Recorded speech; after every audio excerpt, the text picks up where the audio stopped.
विद्यार्थियों नमस्कार। मैं doctor Patanjali Mishra, assistant professor हूँ school of education, Vardhman Mahaveer open university, Kota, Rajasthan. आज विद्यार्थियों जिस विषय पर मैं आपसे बातचीत करूँगा वह विषय है ऑनलाइन शिक्षा, अर्थ, उसकी प्रकृति, ऑनलाइन शिक्षा के मॉडल और ऑनलाइन शिक्षा के नियामक तंत्र क्या हैं। विद्यार्थियों, जब हम ऑनलाइन शिक्षा को देखते हैं, जब हम लोग ऑनलाइन शिक्षा के बारे में सोचते हैं तो कुछ शब्द हमारे दिमाग में आते हैं।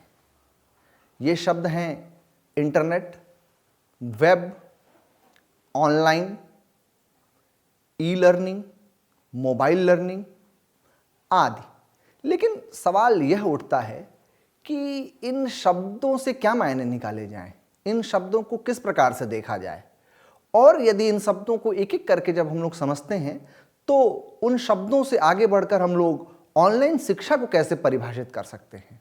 सामान्यतया ऑनलाइन शिक्षा वह शिक्षा है जो कि इंटरनेट के सहायता से होती है। इसकी कोई मानक परिभाषा नहीं है। हालांकि कई वेबसाइटों और लेखकों ने इसे अलग अलग तरीके से समझाने का और समझने का प्रयत्न किया है।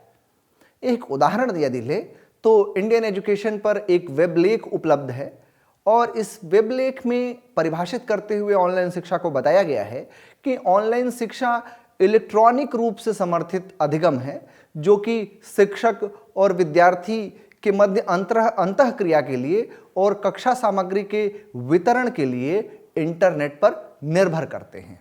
अन्य परिभाषाओं की भी यदि हम लोग विवेचना करें तो सादिकुब एवं अन्य ने 2018 में ऑनलाइन शिक्षा को परिभाषित करते हुए कहा कि दूरस्थ शिक्षा के रूप में एवं वेब आधारित शिक्षा के रूप में ई लर्निंग और डिजिटल लर्निंग के रूप में इसे स्वीकारा गया है। यह इंटरनेट पर प्रस्तुत किया जाता है और वेब आधारित सामग्री और गतिविधियों का इसमें प्रयोग किया जाता है। वहीं जॉन्स ने 2020 में encyclopedia.com पर इसे परिभाषित करते हुए कहा कि इंटरनेट के माध्यम से सीखने के रूप में परिभाषित इसे किया जा सकता है और ऑनलाइन सीखने से शिक्षकों को उन विद्यार्थियों तक पहुंचने का अवसर प्राप्त होता है जो पारंपरिक कक्षा के पाठ्यक्रम में प्रवेश लेने में सक्षम नहीं हो पाते हैं या सक्षम नहीं हो सकते हैं। और ऐसे विद्यार्थियों का हम ऑनलाइन शिक्षा के माध्यम से, ऑनलाइन लर्निंग के माध्यम से समर्थन करते हैं जिन्हें अपने समय पर और अपनी गति से काम करने की आवश्यकता होती है। जब हम लोग ऑनलाइन शिक्षा के मॉडल पर विचार करते हैं तो देखते हैं कि ऑनलाइन शिक्षा के कई मॉडल हैं और मुख्यतः 3 मॉडल निर्धारित किए गए हैं। एनसीईआरटी ने एक दस्तावेज प्रज्ञता गाइडलाइंस करके प्रकाशित किया है। उस दस्तावेज को यदि हम लोग देखते हैं तो उसमें 3 मॉडल स्वीकार किए गए हैं और एक एक करके प्रत्येक मॉडल की इस सत्र में हम लोग विवेचना करेंगे। सबसे पहले जो फुल्ली ऑनलाइन मॉडल है उसकी विवेचना करते हैं। तो फुल्ली ऑनलाइन मॉडल में मॉडल नंबर 1 है। इस मॉडल के अंतर्गत यह अनुशंसा की गई है कि शिक्षक ईमेल तथा इंस्टेंट मैसेंजर, जिसे कि हम लोग तात्कालिक संदेशन कहते हैं, के माध्यम से छात्र छात्राओं को पाठ्य सामग्री को साझा करें और इस हेतु निर्देश भेजने हेतु शिक्षक विभिन्न संदेश भेजने की ऑनलाइन विधियों का प्रयोग कर सकते हैं। इसमें विद्यार्थी अध्ययन कर अपनी पूर्ण तैयारी के साथ वीडियो कॉन्फ्रेंसिंग के दौरान अपनी समस्याओं का समाधान कर सकेंगे। ऑनलाइन मॉडल में मॉडल नंबर 2 यह सुझाता है जिसमें कि हम लोग वीडियो कॉन्फ्रेंसिंग के माध्यम से विभिन्न प्रकार की ऑनलाइन कक्षाओं का संचालन करते हैं, जैसे माइक्रोसॉफ्ट टीम का इस्तेमाल करके, गूगल मीट का इस्तेमाल करके। ऑनलाइन मॉडल में मॉडल 3 है जिसमें कि शिक्षण अधिगम की प्रक्रिया लर्निंग मैनेजमेंट सिस्टम पर आधारित होती है, जिसे हम लोग LMS कहते हैं। यह प्रक्रिया एक सॉफ्टवेयर पर आधारित होती है और इस प्रक्रिया में छात्रों का एक समूह सॉफ्टवेयर से समय समय पर पाठ्य सामग्री प्राप्त कर अध्ययन करता है और ऑनलाइन सत्र के दौरान प्रतिभागी आपस में अनुक्रिया और प्रतिक्रिया के माध्यम से अपनी समस्याओं का समाधान करते हैं। इस प्रकार की प्रक्रिया में असाइनमेंट जमा करना, उसका मूल्यांकन इत्यादि समस्त चीज़ें लर्निंग मैनेजमेंट सिस्टम पर ही संपन्न की जाती हैं। प्रशिक्षण तथा बिजनेस मैनेजमेंट में यह प्रक्रिया अत्यंत प्रचलित तथा लोकप्रिय है। दूसरा मॉडल है आंशिक ऑनलाइन मॉडल। यदि हम लोग देखते हैं कि छात्र छात्राओं तथा शिक्षकों के पास स्मार्टफोन, कंप्यूटर आदि उपलब्ध हैं, किंतु इंटरनेट की निरंतरता उपलब्ध नहीं है, तो आंशिक ऑनलाइन शिक्षण प्रक्रिया के तरीकों को हम लोग डिजिटल शिक्षण हेतु अपना सकते हैं। इसके भी 3 मॉडल हैं।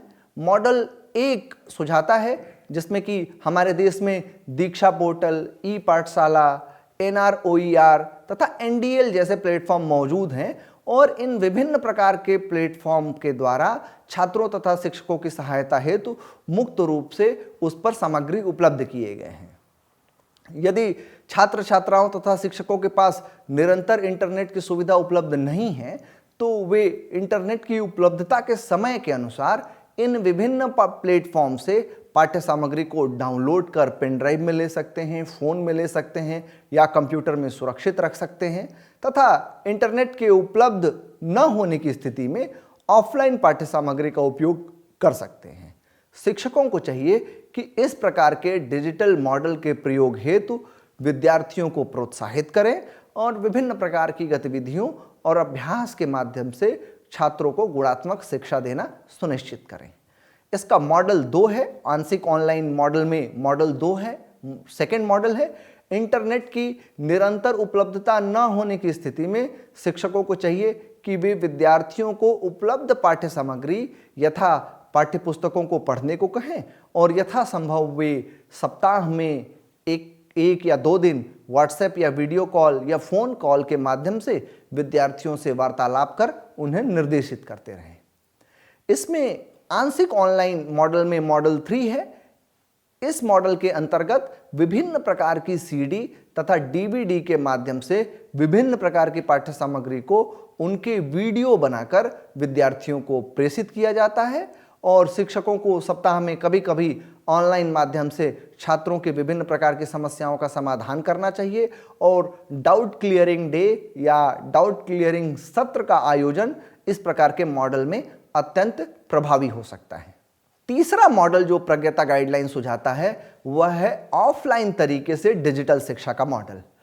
ऑफलाइन शिक्षण की प्रक्रिया इस तथ्य पर आधारित है कि यदि इंटरनेट की उपलब्धता न हो या फिर अत्यंत सीमित हो, इस स्थिति में शिक्षण अधिगम की प्रक्रिया के लिए इंटरनेट की निर्भरता को त्याग कर अन्य माध्यम यथा रेडियो, टेलीविजन आदि का उपयोग किया जाना चाहिए।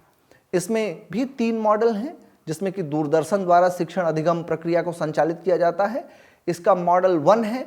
इस प्रकार की प्रक्रिया में कक्षावार तथा विषय व प्रकरणवार शिक्षण सामग्री दूरदर्शन के माध्यम से प्रसारित की जाती है और ये टीवी पर, केबल टीवी पर DTH द्वारा किया जाता है। स्वयं प्रभा या वंदे गुजरात, विक्टर चैनल, माना टीवी आदि इस प्रकार के शिक्षण मॉडल के उदाहरण हो सकते हैं।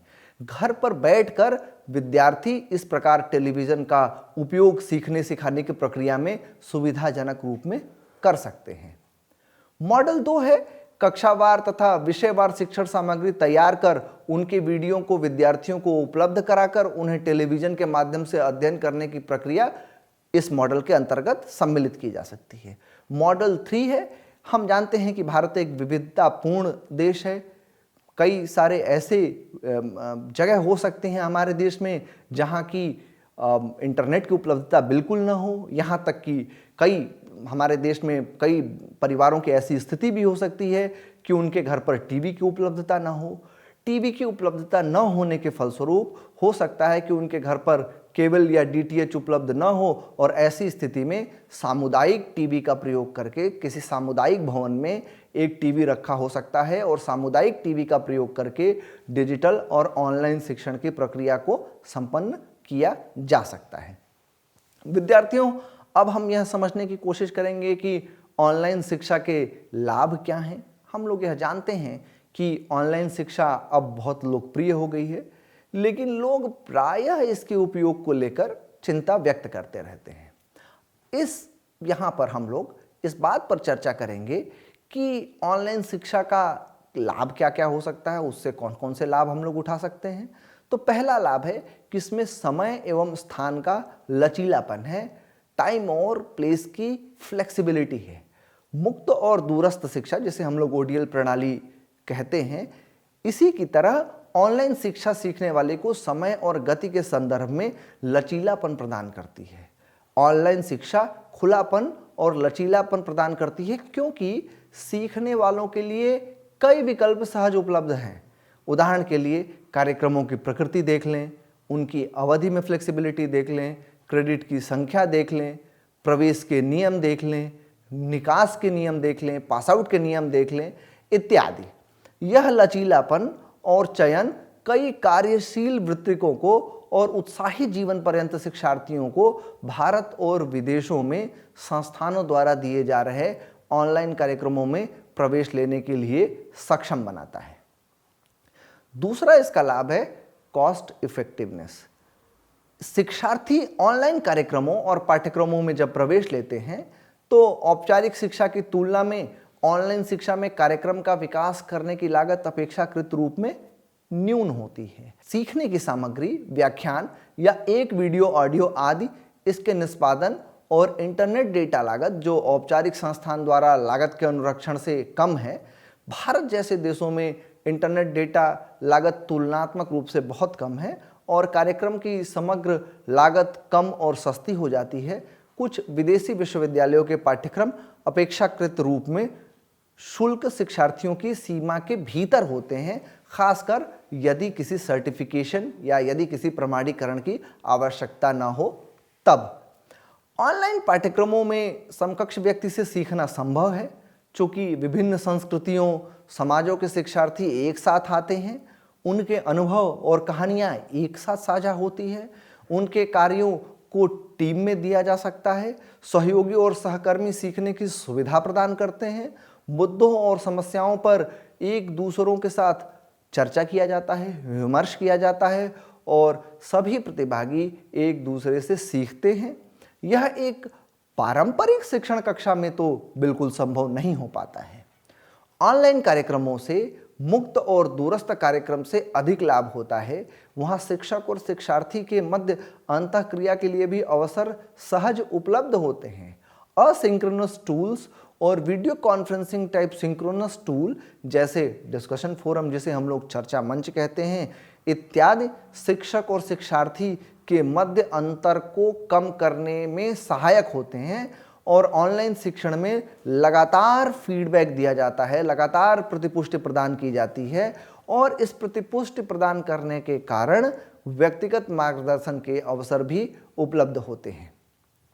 शिक्षक और विद्यार्थी अपनी सहूलियत, अपनी सुविधा के हिसाब से समय का चुनाव करके ऑनलाइन जुड़ जाते हैं। शिक्षक स्काइप, व्हाट्सएप, गूगल मीट और जूम वीडियो कॉल इत्यादि के माध्यमों से बच्चों को आसानी से पढ़ा सकते हैं। ऑनलाइन शिक्षा एक तरह का सिस्टम है जहां टीचर विभिन्न प्रकार के ऐप का उपयोग करके शिक्षा को सरल, सुगम, सहज और आसान बना देते हैं।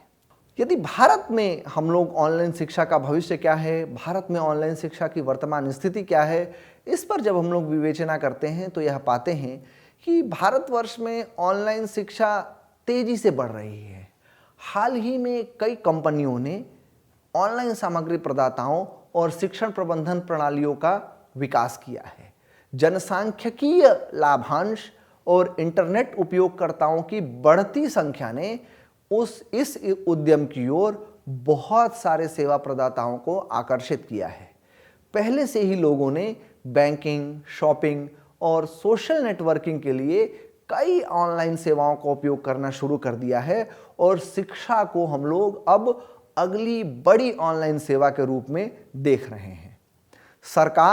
भारत सरकार डिजिटल इंडिया जैसी पहलों के माध्यम से डिजिटल प्रौद्योगिकियों के उपयोग को बढ़ावा दे रही है।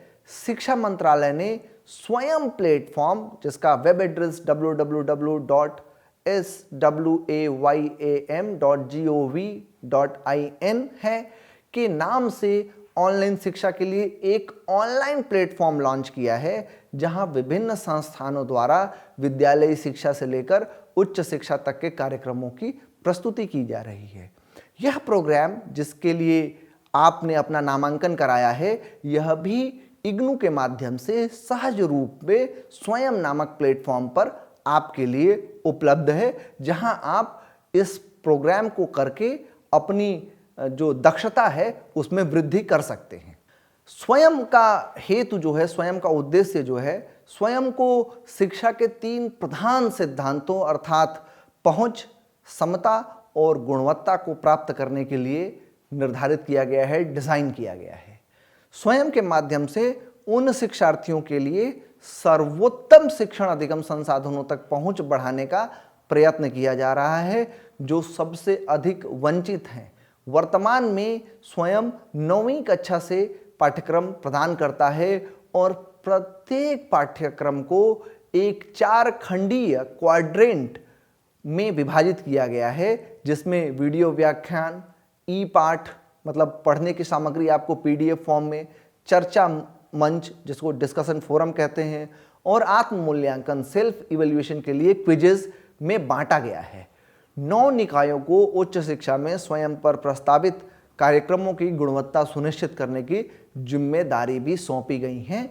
ये 9 निकाय हैं all India council for technical education जिसे हम लोग AICTE कहते हैं, national programme on technology enhancement learning for engineering जिसे हम लोग NPTEL कहते हैं, university grants commission consortium for educational communication जिसे हम लोग CEC कहते हैं, national council of educational research and training जिसे हम लोग NCERT कहते हैं, national institute of open schooling जिसे हम लोग NIOS कहते हैं, Indira Gandhi national open university जिसे हम लोग IGNOU कहते हैं, Indian institute of management Bangalore जिसे हम लोग IIM बेंगलोर कहते हैं, national institute of technical teachers training and research जिसे हम लोग NITTR कहते हैं। ये 9 संस्थानों को यह जिम्मेदारी सौंपी गई है कि यह स्वयं पर प्रस्तावित कार्यक्रमों की गुणवत्ता को सुनिश्चित करें और तभी उन कार्यक्रमों को स्वयं प्लेटफॉर्म पर प्रसारित किया जाए। स्वयं शिक्षार्थियों को निःशुल्क पाठ्यक्रम प्रदान करता है। इसके लिए यदि आप कोई पाठ्यक्रम इस पर करना चाहते हैं तो इसके लिए आपको कोई शुल्क नहीं देना होता है। हालांकि यदि आपके लिए प्रमाणन महत्वपूर्ण है, यदि आप सर्टिफिकेशन चाहते हैं तो उसके लिए कुछ मिनिमम शुल्क का भुगतान करना पड़ता है। ऑनलाइन शिक्षा जब भी चर्चा में आती है या दूरस्थ शिक्षा जब भी चर्चा में आती है तो हम लोग इस पर एक विमर्श शुरू हो जाता है कि क्या वह पारंपरिक शिक्षा के हिसाब से ही गुणवत्तापूर्ण है? क्या जिस प्रकार से परंपरागत शिक्षा में गुणवत्ता का ध्यान रखा जाता है उस तरह की गुणवत्ता का ध्यान क्या दूरस्थ शिक्षा में एवं ऑनलाइन शिक्षा में रखा जाता है?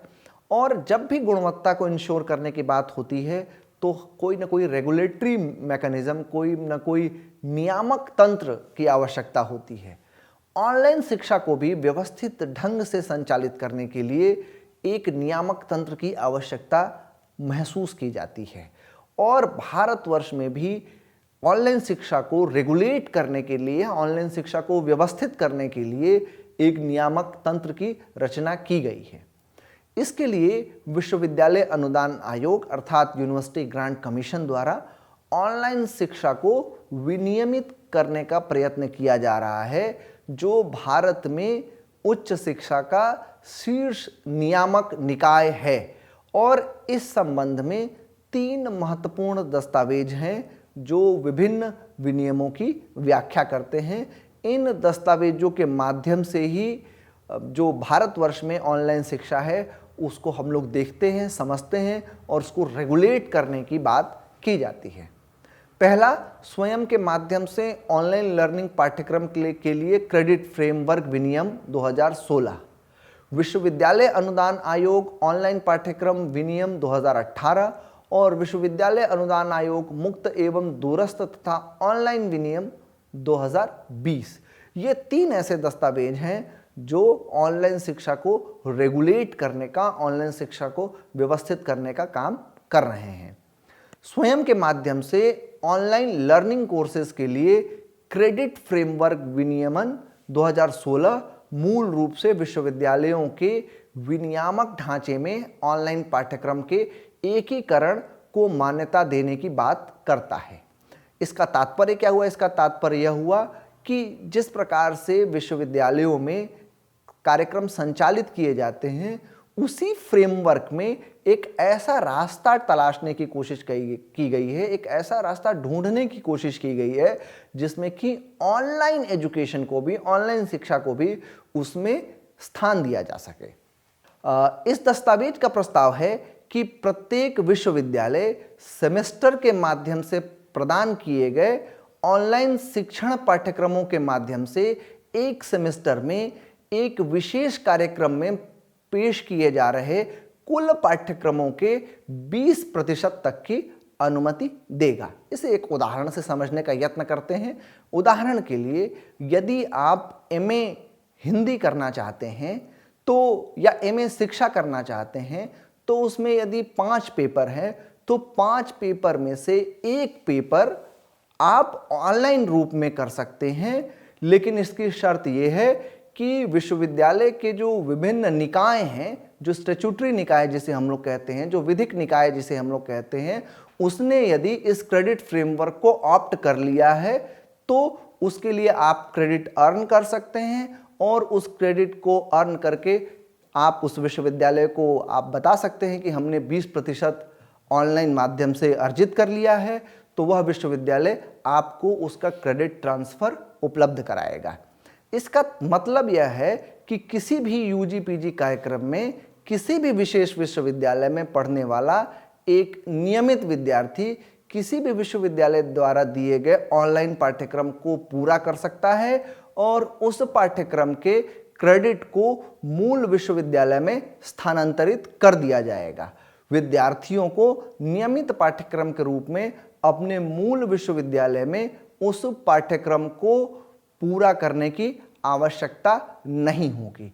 इसका तात्पर्य यह हुआ कि यदि आपने ऑनलाइन माध्यम से एक 20% तक का कोर्स आपने किसी भी विश्वविद्यालय से कर लिया है तो वह उसका क्रेडिट ट्रांसफ़र आप जिस विश्वविद्यालय से परंपरागत रूप से या डिस्टेंस एजुकेशन के माध्यम से आप प्रमाणीकरण चाहते हैं उसके लिए 20% तक की अनुमति प्रदान करने के लिए वह इंटाइटल्ड होगा, अधिकृत होगा। इस प्रकार से हम लोग देखते हैं कि भारतवर्ष में ऑनलाइन शिक्षा एक नए आयाम को स्पर्श कर रही है और इस हेतु जितनी भी रेगुलेटरी आवश्यकताएं हैं, जितनी भी इसके लाभ हो सकते हैं, वो सारे लाभों पर भारत सरकार और जो भी रेगुलेटरी अथॉरिटीज़ है, चाहे वो यूजीसी हो और चाहे वो एआईसीटीई हो, चाहे वो इग्नू हो, इन सब संस्थाओं के माध्यम से इसको आपको प्रदान करने की कोशिश की जा रही है। इस प्रकार से हम लोग देखते हैं कि ऑनलाइन शिक्षा का भविष्य भारतवर्ष में एक बेहतर रूप में हमारे सामने आया है। इसके विभिन्न मॉडल भी हमारे सामने आए हैं, चाहे उसका ऑनलाइन मॉडल हो, चाहे उसका आंशिक ऑनलाइन मॉडल हो, चाहे किस प्रकार से ऑफलाइन तरीके से डिजिटल शिक्षा को हम लोग प्राप्त कर सकते हैं। ऑनलाइन शिक्षा के विभिन्न लाभ जो इसमें इस पूरी वार्ता में मैंने आपके साथ साझा किया, उन लाभों को दृष्टिगत रखते हुए विभिन्न विश्वविद्यालयों ने भी अब ऑनलाइन पाठ्यक्रमों को स्वयं प्लेटफॉर्म पर शुरू किया है। तो भारत में ऑनलाइन शिक्षा स्वयं के माध्यम से और 9 संस्थाओं के माध्यम से, जिसमें AICTE, NPTEL, CEC, NCERT, NIOS, IGNOU, IIM Bangalore, NITTR इत्यादि संस्थाएं हैं। इन संस्थाओं के माध्यम से गुणवत्तापूर्ण जो शिक्षा है वो पहुंच, क्षमता और गुणवत्ता को दृष्टिगत रखते हुए विद्यार्थियों को उपलब्ध कराया जा रहा है और 3 विनियमों के सहायता से ऑनलाइन शिक्षा को भारतवर्ष में रेगुलेट करने का प्रयत्न किया जा रहा है। आप सबका बहुत बहुत धन्यवाद, आभार, प्रणाम।